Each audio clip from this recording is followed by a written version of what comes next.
I wasn't all in right away. I heard about it. A friend of mine told me about it, printed out the paperwork, gave me the information, and I looked at it and I thought, no, this is not for me. And I put it away for about 2 years.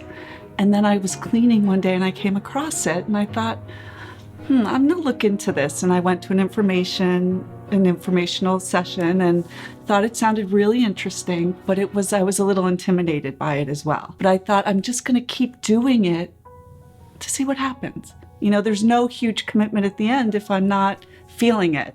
So I went through the screening process and the interviews and all of that and started the training, which was intense, but I really enjoyed it.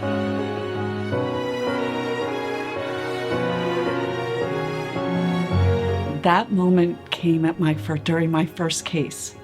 I had 3 kids, 2 boys and a little girl in very different placements. The oldest boy was at Carrier at the Eastern Mountain, the school there. A judge had sent him there.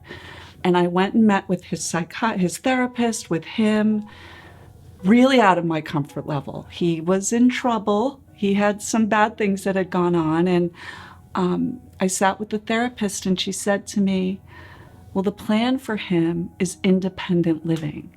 He was 15 years old. And I was thinking, what do you mean?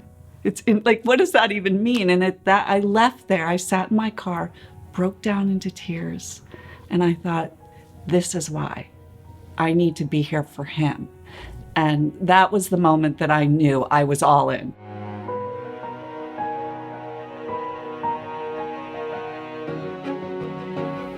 We've had 7 or 8 cases up to this point, and every time I think, okay, maybe I need a little break, I would hear about another case and I would think, no, I can help here. I want to do this. And I've met so many amazing people doing it, from the caseworkers, from the other CASAs, to the biological parents, the resource families, aunts, uncles, grandparents. I've had so much experience with everyone that it's just, I'm sucked in. I can't imagine not doing it right now.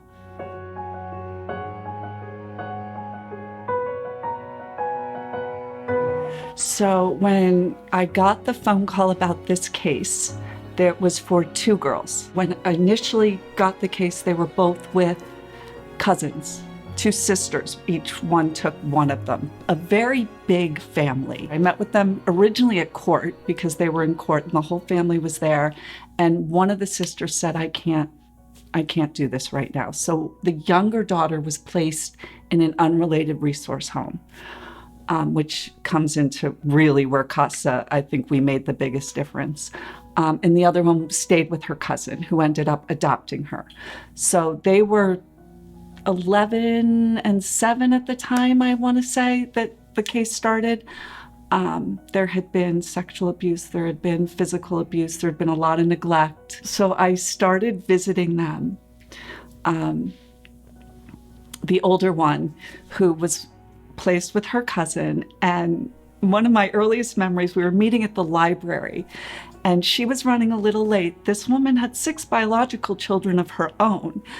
She was running a little late. They pulled into the parking lot and they started yelling, Miss Mary, we're here. And I thought, this is different. Okay, I like this. And I instantly had a connection with this woman. During this time, she was now getting visited by lots of other outside agencies, and it was a lot. And they asked a lot of her with doctor's appointments, that she had to do all of this stuff. And she would get very upset. So she asked me as her CASA to start being there with her so she could really understand what was going on and what was being asked of her, and to let her have a little support in that. So I started spending a lot of time with her, with the little girl who was there, and her other kids. And they are an amazing family. And during this time, the other little girl was at another home, and We didn't think very much of that home, and it was sad. And we found another family friend who was willing to take the younger girl, and we really advocated for it hard. Another agency did not want, said this isn't going to work. No, she's had these issues, she's had that, it's not going to work. And we kept pushing and pushing. And I worked very closely with the attorney at that time, and we got her moved. And she's been since adopted by the family friend. So these girls, they get to be with their sisters all the time. It's one big happy family. They travel. They live these amazing lives. I'm a little jealous of all the traveling they do. Really, CASA came in because I was able to go to court and speak on her behalf and things that she wanted.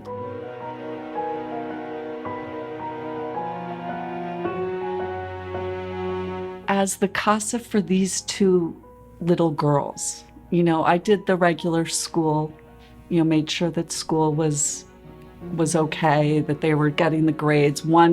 This one that's going to college is very smart, and she had a lot of activities she wanted to do. She loved painting, and so we got her some art classes. She loved cooking, so we were able to get her some cookbooks and that kind of stuff to help her follow these passions that she had. But really, I felt that the most that I did for them was when the resource moms would call and say, I'm having this issue, I don't know what to do. And I could say, hold on, I'm gonna call you right back. And I could get a phone number of mobile response, or why don't we try to go at it this way? We really navigated a lot of things together through the years, because there are a lot of issues that came up later.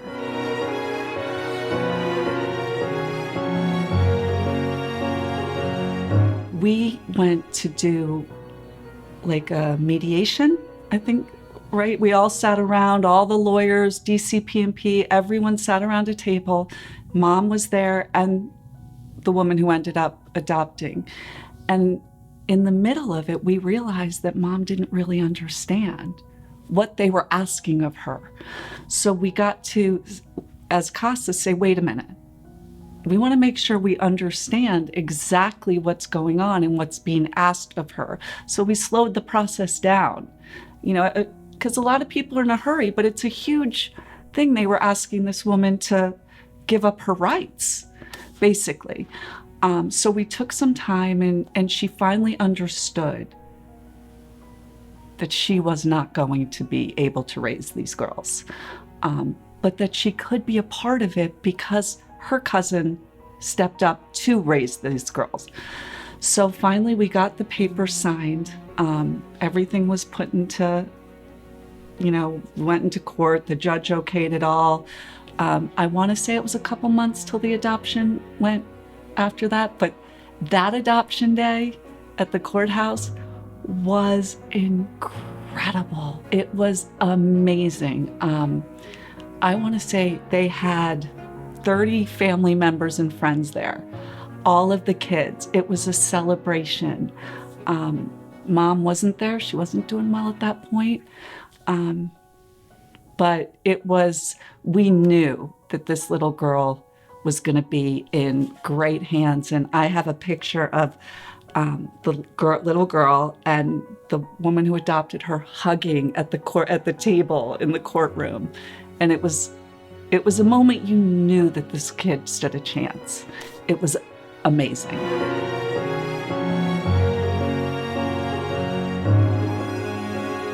To the kids, I was able to truly be one person that didn't change through the whole thing, because everyone else did. This case went on for a long time, so everyone else changed, and I was always there.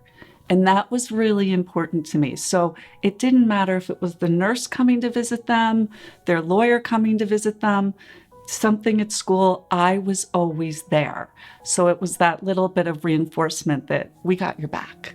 We got your back in this. At the end, this woman said to me that she couldn't have done it if it hadn't been for CASA, that we had her back so much, we made it okay, the process.